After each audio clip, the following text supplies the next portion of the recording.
we're heading east. Way east. I'm joined by Ludovic Hunter-Tilney from the Financial Times. He writes about pop music for the Financial Times and many other things as well. Indeed. Actually, what else do you write about? Actually, not much else, in fact, Jim. Okay. I write about music, but occasionally I'm let loose on books and the odd novel review. Actually, They feed me other scraps to do, I didn't ask Casper this because, Casper just stood there and he was quite intimidating because he's about 6'8". But give me. What am I, a shrimp? No. You're about the same height as me, so no, you've got heels on as well. Oh, please, Jim. Oh dear. But maybe Ludovic, tell me about your background. How did you end up writing about music for the Financial Times? I ended up working there, writing about music for the FT quite by accident, I suppose. I was working there in the late 90s. And at the time, the FT was a very staid organisation. It still is, I suppose, in some ways. But everyone went around wearing suits and, very smart sort of dresses and everything like that. And I didn't particularly. I suppose I was smart scruffy. I turned up. I was just I was doing a bit of sort of work experience-y type sort of stuff. Anyway, in those days, it was before FT.com began and all of these sort of crazy internet people moved into the building with their strange haircuts. So then I stood out in my jeans. And the arts editor said, the jeans-wearing kid, give him a chance to write a review. Yeah. And I went from there. Cool, okay. Well, we've invited Ludovic to Derry to talk about Psy, Gangnam Style and music from the East. I'm going to start with a bit of a quote. And this quote came to mind when we were talking about this particular panel. And I knew the quote was somewhere, so I went looking for it, and I finally found it this week. I've been on lecture tours across the world in the last couple of years, particularly in the Far East. I've been thinking about why the Asian community has never made a dent or even a contribution to pop culture globally, seeing as they virtually represent half the population of the world, and particularly with China opening up and loosening the Maoist chains of old. But they're obsessed with pop culture and have created a new genre, a new do-it-yourself genre, not unlike punk or hip-hop, called karaoke. Suddenly, you have a generation who are developing an ability to express themselves through music that could and will make a huge contribution, as big as punk or hip-hop.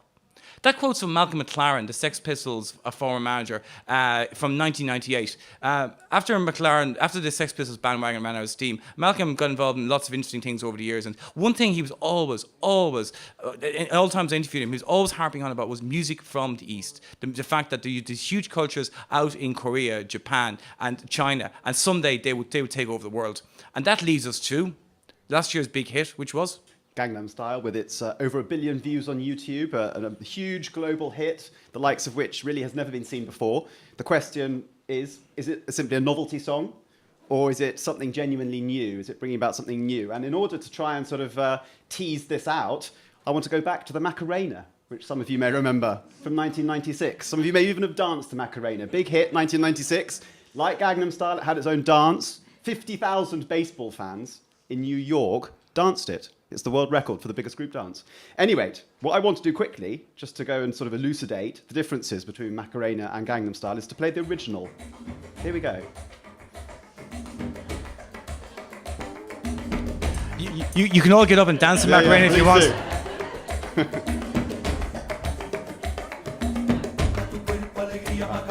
Right, I won't do the whole version. Now that, in fact, was the original Macarena, came out in 1994. It was a big hit in Spain, it was a big hit in Latin America, but not in English-speaking countries. 1996, it was remixed by a trio of American producers into this.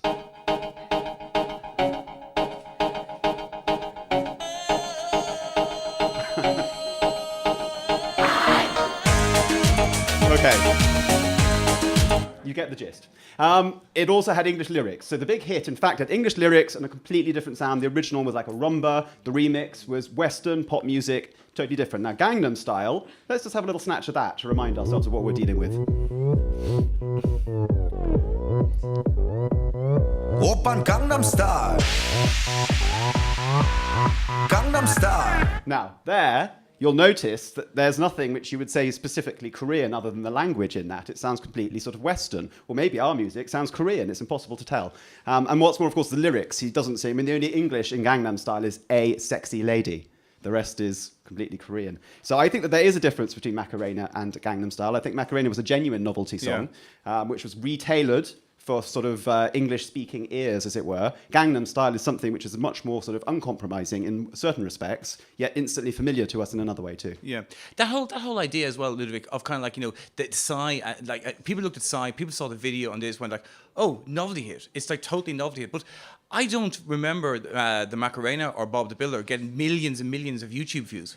Well, I mean, Macarena did exist pre-YouTube, so I mean, it was a huge hit, though. I mean, it was number one in the States for weeks on end. So it was a sort of genuine sort of phenomenon. It certainly was the Gangnam Style of its day in that respect. So, I mean, had YouTube been around, I'm sure that it would have been rocketing up there. Yeah. You know, there was a time when no one, I'm sure, can remember it. It involves a hip roll at the end. The dance was very sort of well known. Yeah. So in many ways, you think of being something like YouTube and technology have kind of accelerated the Western tastes for the exotic and Western tastes for a man called Psy. I think it's meant that we're sort of not only more open to these songs, but I mean we can find them more easily. I mean, it was the video for Gangnam Style is the thing which really broke its popularity around the world. It's a very funny video, and so to be able to watch it on YouTube immediately is something which in the past one couldn't have done. But I also think that we're now sort of moving towards a less chauvinistic, if you like, way of listening to pop. The English language, which is the dominant sort of mode of international pop music, is, whilst it will continue being dominant, is being chipped away at by these other sort of pop markets, which are currently growing up around the world, South Korea being one. Yeah. So, I mean, talk me through the K-pop thing. I mean, do you think something like K-pop has got the potential, music from Korea, pop music from Korea, has that got the potential to actually cross over like the side thing? Or is it a case that, like, I mean, there is such a huge number of Koreans worldwide who are buying into this, that if they're buying into the music in markets like America or Britain, naturally it's going to have an impact on the charts there? Well, with South Korea, it's an interesting case because it's gone up very rapidly. 5 years ago, it was the world's 23rd largest music market, and it's now the world's 11th largest. And the reason this has happened isn't accidental. The South Korean government has actively encouraged the growth of a domestic music industry because it's part of a sort of longer-term plan to try and sort of reorient South Korea away from manufacturing into like the creative industries, so that you don't instantly think of things being built, electronics being built when you think of South Korea. You would think of, well, actually you might do obviously with Samsung, but anyway. But anyway, the point is you think also about music and other such things. So they did actually try to, the government went and invested in the music industry, have encouraged it, etc., etc. And as a result, it's now become a sort of regional hub. K-pop is something which is listened to in Japan, China, you know, all around Southeast Asia. So it's So it's a form of soft power in a way. It's a way of Korea, like sending out influence in a different way. It's instead of sending out tanks and planes and soldiers, they're sitting outside. Well, yeah, I mean, it's a way of sort of definitely a sort of form of self-assertion.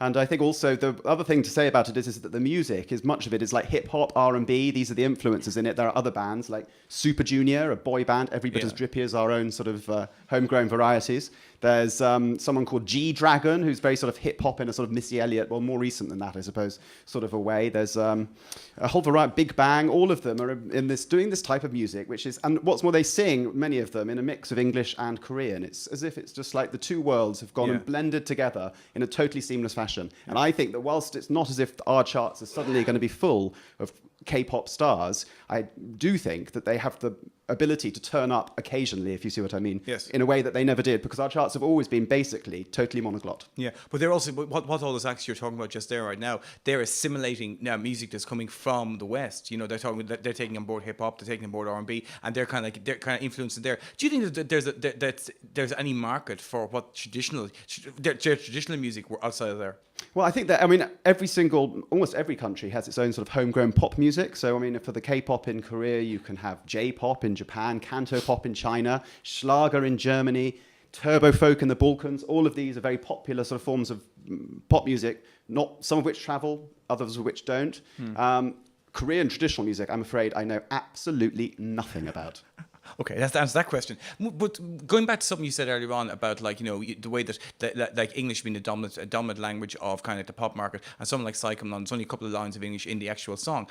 Like, can you maybe talk us through, because when we were exchanging emails about this, you were kind of talking about like the days when big pop bands tried to appeal to non-English markets. Let's talk a bit through that. Like, I mean, someone like the Beatles, for example, the fact was that they quite happily were putting out singles in, was it German?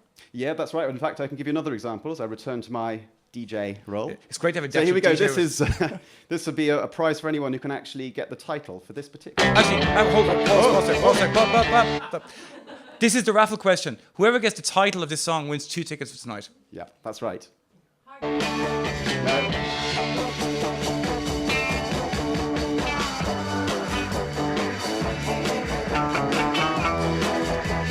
Just shout out the answer.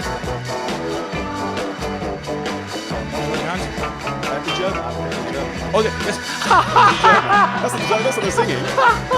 Ludo wants the title in German.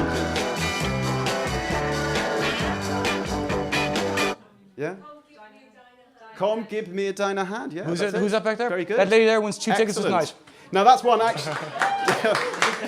There's another one as well, actually. As well, we can do it now with this song. So this is "I Want to Hold Your Hand," of course, recorded in 1964. Now the Beatles' German label insisted that the Beatles would not sell in Germany unless they sung in German. The Beatles hated doing that recording, but did it anyway. They were pros. The German label was clearly very, very wrong. It didn't require the Beatles just singing in German to sell in Germany. But nonetheless, the very fact that they had that thought shows that there was an awareness of this foreign language market, which had to be sort of catered to. And I have another example here, just to sort of go on. This another one. You could try and guess this one. Trickier. No prizes though. Sorry.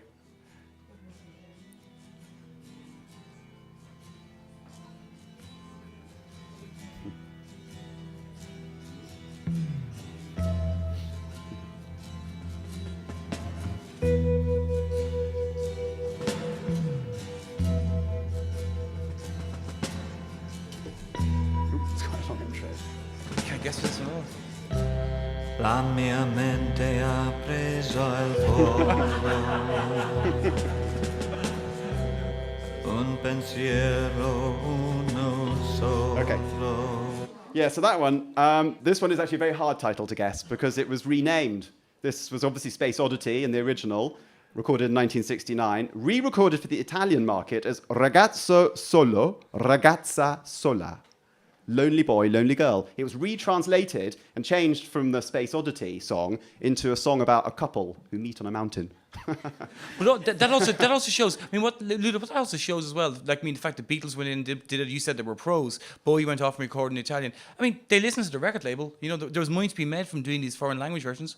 Yeah, well, I mean, the fact that the Beatles then didn't record all of their songs in German shows that there wasn't that much money in it, if you see what I mean. But I guess what I'm playing these for is to show that there was this awareness that there might be. In fact, it turned out there wasn't. English language pop conquered everywhere. Yeah. The whole thing was, in fact, German audiences and Italian audiences got very used to singing to English, people singing in English. So in that sense, that this was a moment when there was this idea that there might be other languages that one would have to go and sort of sing in order to sell records, which turned out not to be the case. Yeah. And I think that, flash forward to today, we've now reached a situation where that sort of monoglot nature, well, the victory of English, if you like, is now sort of going to be eroded gently, slowly, and that we're going to see more different songs, more different languages emerge across the world. We'd see more different languages here, in the charts here. We might begin to see this sort of more polyglot version of pop music. Yeah, it's interesting though, because I mean, like I suppose when we were talking back and forth, I'm reminded of a festival I go to every year called Eurosonic.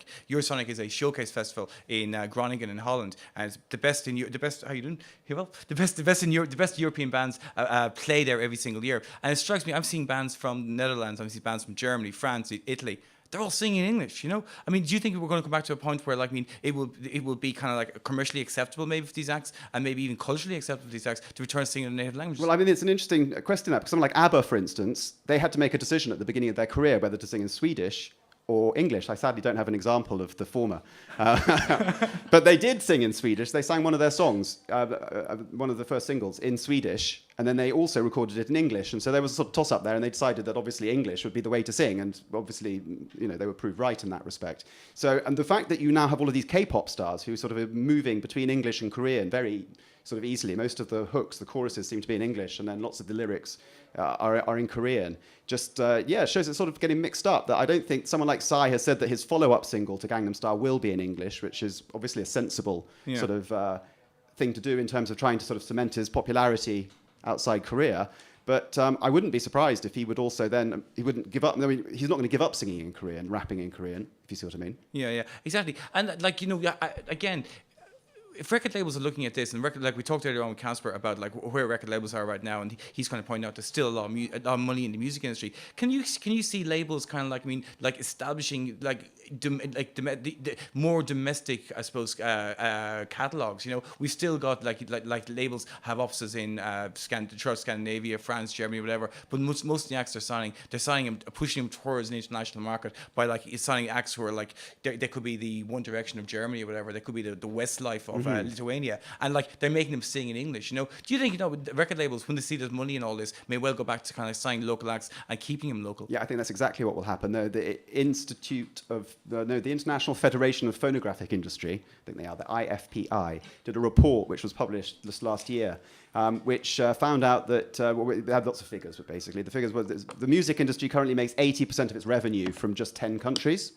And this report was suggesting that it will widen, that this is expected to widen, that it will no longer be just 10 countries supplying 80% of the revenues. There'll be others contributing, Brazil, China, these sorts of places. Also, that within countries, domestic repertoire, the songs produced by homegrown artists accounts for over 50% of the sales in the major markets. So it's 62%, I think, in the US. It's something like 53% in Britain, these of homegrown sort of acts. So I think that we will see that the sort of homegrown component of the music markets will get stronger, will solidify, exactly. And that with that, so as you get music markets building up in other countries, as has happened in South Korea, so then you create the sort of platform for a star to cross over to another country. Do you think as well, I mean, much of the change from a monocultural pop charts to a more polyglot one is down to immigration as well? Yeah, I'm sure that must be the case as well. That sort of brings with it, you can see it in the US, which the US pop charts are in a sense bilingual because Spanish has a sort of has a role there. So you can see that. They had recently they had their first ever Billboard #1 by an American Asian band. Far Eastern, I can't remember the last part of their name. So yeah, there is a sense that because we're becoming more sort of cosmopolitan, I suppose, in the way that Western societies are, at any rate, that makes it more more palatable, these sorts of music from abroad. However, this music, which also sounds very similar to us, because that's the strange thing, is that if it's going to be sort of more polyglot pop music, at the same time, in a sense, it's also becoming more monolithic because it sounds the same. Yeah. And also, it's interesting you mentioned there about like in the Spanish market in America, and like you notice that the ubiquitous Pitbull, for example, who features on every single rap single going or pop single going, and I'm getting here versions of tracks which have been made for the South American market where he's rapping in Spanish, and like there's more and more things like that. That kind of mix-up is becoming a lot more common. Yeah, I think so, absolutely. I think that that's definitely the case. And I think partly, I mean, it's just an interesting thing to think about how this country, for instance, how Britain ended up 2 years ago, that's right, Britain accounted for 13% of the world's record sales, a remarkable amount when you think that, I think that the UK economy accounts for something like 2% of world output, whatever. So it's how British pop music has become such a huge force. It is quite remarkable, and how and I think it's tied in with American. It's to do with Anglo-American power post-war. It's to do with the spread of what's been called the Anglo-sphere, the English-speaking countries, which have been sort of so dominant, but whose dominance is now waning. And I mean, that's it's interesting. You kind of you mentioned twice about that the thing about the Anglo power waning in a way, And I suppose it's hard sometimes because we're speaking English. We talk normally in English. When we go to UK or when we travel, mostly we talk first of all in English, unless we happen to be extremely practiced in French, Italian, whatever. Like, do you think that people in Britain and America especially realize how much that kind of like that reliance on English is waning in the greater world? Sorry, do they realise how much that kind of like emphasis on English is waning, the English language is waning, both as a means of communication and as a cultural tool? I think, well, I mean, there's certainly sort of an anxiety that the world is changing, and that the world is the sort of the rise of the East, as it were, is going to change the world very fundamentally. So there is an anxiety there, certainly. Yeah, this thing about the rise of the East, Ludwig, as well. I mean, we talked there about K-pop, Psy, Korean pop. What are examples? I mean, of cultural, I suppose, power coming from the East? Have you seen in the last while? Well, cinema. There's been an increasing amount of cinema coming from Taiwan as well as South Korea, Taiwan. There's been a sort of more and more. That's becoming more and more sort of prevalent. Admittedly, more in the art house end of the market than the sort of multiplexes, I suppose. Yeah. But we're certainly seeing that sort of happen. I unfortunately don't know enough about literature from China or anything to comment on that. Yeah, but like, I mean, I suppose there will be a kind of difference there, because literature coming from those countries, if it's written in native language, you're required to actually know it. Whereas pop music, the great thing about pop music is you can recognize a tune like Gangnam Style straight away, and you can kind of immediately react to it. Yeah, that's right. I mean, I suppose it's an interesting thing. And thinking about actually where we are now, I mean, it has a sort of resonance. It's the idea about how smaller places, whether culturally or physically, smaller places coexist with much larger neighbours. So if you think about the English language as being basically the big dog on the block, right? And all of these other languages are running away from it. It's just like, how do you then go and adapt to it? I mean, in the case of sort of K-pop, you've seen a way in which it sort of, that music cloaks itself in Western styles, but also then reorients it. You know, it changes it, gives it a South Korean identity as well. Yeah, I want to go back to, like, I mean, I suppose I'm very intrigued by your versions you played earlier on of the Beatles and Bowie singing in German and Italian, and just like looking at the crowd's reaction to it as well. You know, I mean, obviously they didn't stick with that market, or didn't stick with that idea because it wasn't commercially viable. You know, do you ever think, you know, that what would have happened if they had stuck with it? You know, like, I mean, would it have kind of like meant more expensive, obviously it meant more expensive recording budgets them, but do you think eventually, you know, people in those countries, would they have kind of went like, okay, I actually prefer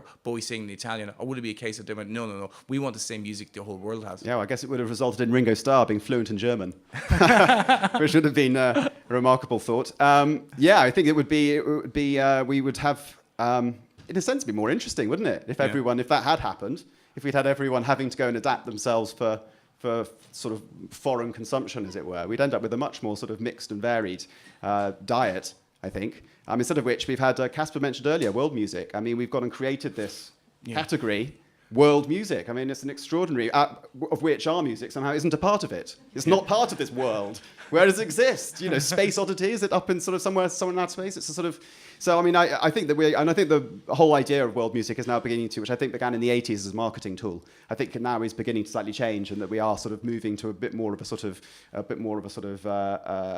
greater appreciation of all of these different musics without sort of lumping them together in this one category. It's interesting as well with the world music that like Casper was talking about, like be the very best, or the South African hip hop stuff. That what they're doing is they're taking in sounds from elsewhere as well, and like, I mean, just roughing it up. It's a total Mongol music. It's fantastic Mongol music, and the fact that they're using the things like hip hop, R&B, and pop to like propel it forward is quite incredible. And also, but like, I mean, a lot of those acts, when they're singing, they're still singing in English. That's true. Although somewhere like South Africa, I think there's lots of acts coming out of, well, a few acts coming out of South Africa who have a sort of mixture, because there's so many languages in South Africa. It's such a sort of crazy variety of them that you get people singing in any manner of languages. You know, there'll be. So I think that that is a real melting pot. Yeah, to bring, like, we're supposed to bring it full circle. You know, is bring it back to Psy, our mate Psy as well. You know, do you think, you know, he's the first of a couple of kind of Korean pop stars that we should get used to seeing? You mentioned there about like the other K-pop acts. There's the girl bands. There's a band in Japan whose members change every single year when one of them reaches a certain age. You know, no, true. I can't remember their name, but they sound like the Sugar Babes. Sugar Babes, yeah. Japanese Sugar Babes. Anyway, yeah. But that we should actually, like, I mean, get used to this. That it's going to happen more and more in the future. There's going to be more and more size. There's going to be more and more wedding parties and drunk people in hotel lobbies at 2 a.m. doing Gangnam Style dances. Yeah, well, I mean, I advise anyone to YouTube any of these people, Big Bang, G-Dragon, all of these types, and you'll see that they've got these very high production videos, you know, which transfer immensely well over to YouTube. You can just imagine someone who was 14 listening to them, or watching them rather, you know, in a sort of bedroom in Derry, frankly. So I think that we should get. I don't think Psy is going to be a flash in the pan. I think that we'll be seeing more, both of Mr. Psy himself, and various other K-pop people in the future. Not that I'm saying that we're going to have a top 10 where it's going to be every single one of them. You know, there's going to be a number of K-pop stars, of course not. But I do think that we'll be seeing increasingly sort of people coming in from these other places, these other markets which have established themselves and which are now beginning to sort of like rival the old power centers of pop music. When you at the very start, you compared like Psy with Macarena, and you explained where the Macarena song came from. And in many people's minds, like a Gangnam Style and Macarena are seen as kind of like novelty hits. And we I suppose we look to Korean pop and Japanese pop for a touch of the exotic. It's not like we're used to here. I mean, do you think, you know, Western audiences would ever kind of like, I suppose, get hip to, you know, more, I suppose, how am I going to put this in a way that doesn't insult Psy? More sophisticated kind of like music that's coming from these areas. I'm thinking, for example, of it. There's an Italian artist called Giovanotti, and Giovanotti is kind of like he's huge in Italy. He's he's up there with U2, kind of an act in Italy, and he can fill stadiums no problem at all in Italy when he plays. Absolutely, he can do tours there, fill stadiums. But he wants to be credible. He really, really wants to be credible. So he's doing loads of really kind of like cool American tours. He's playing things like South by Southwest. He's looking for credibility, but yet the audience doesn't seem to be there. When they see someone like Joe Knight, they kind of like see him as almost like as a world music act. Do you think, that will always be the kind of curse for, I suppose, more substantial acts coming from our foreign, that they'll be seen as novelties? Yeah, I think it will be. I mean, I had an epiphanic moment, I could almost call it, while watching the Eurovision Song Contest a few years back. We forgot the Eurovision. Oh, no. The Eurovision is part of this. Dickie Rock, the Eurovision, they were really bringing things down. The way the Eurovision has become, looked upon here as a bit of kitsch, a bit of fun, and it was brought really home to me when Terry Wogan was doing the presenting of it and was clearly bored of the whole thing, hated it. Wogan sat there just like sort of coming up with increasingly rambling anecdotes while he was doing it. And to my horror, he began talking over it. It was being done in Belgrade. And in their sort of half-time entertainment, they had Goran Bregovic, who is this really amazing Balkan composer, musician. He did all of the music for the Costa Rica films. At any rate, he was playing, had a white suit on, and Wogan, the senile Wogan, began talking about how it was just like some wedding, what's this strange wedding singer doing up here? And then began telling a rambling anecdote about his producer and the hotel his producer was staying in, which moved me for the first and only time to complain to the BBC. They claimed that Wogan... You're getting to a certain age then. They claimed that Wogan... Actually, well, me and my wife did. There was anger. The Hunter-Tilney household was aflame. We really were angry of Tunbridge Wells. Anyway, so we fired in our complaints. And the BBC claimed that Terry Wogan was just like, oh, it's all a bit of fun. Anyway, the next year he didn't turn up. It's Graham Norton. So you've ended Terry Wogan's reign on BBC. That was my role. Anyway, the point being that sort of attitude, I think, is historic. The Wogan attitude of talking over someone like Goran Bregovic. Oh, well, actually, I see what you mean, because we're talking about the Italian sort of more substantial artists. Yeah. I think that they will struggle, that is more of a struggle, definitely. That you mentioned, that Malcolm McLaren quote, that excellent Malcolm McLaren quote, shows about how attuned places like South Korea and Japan are to pop culture. So yes, I think it's that sort of thing which McLaren would have loved, that sort of very flashy, pop music-y, sort of bright, lurid style, which they seem to take to absolutely, ducks to water. Cool. Okay. That's great. Thank you very much. Ludovic Hunter-Tilney from the Financial Times. Thank you. Great. Thank you very much. That was brilliant.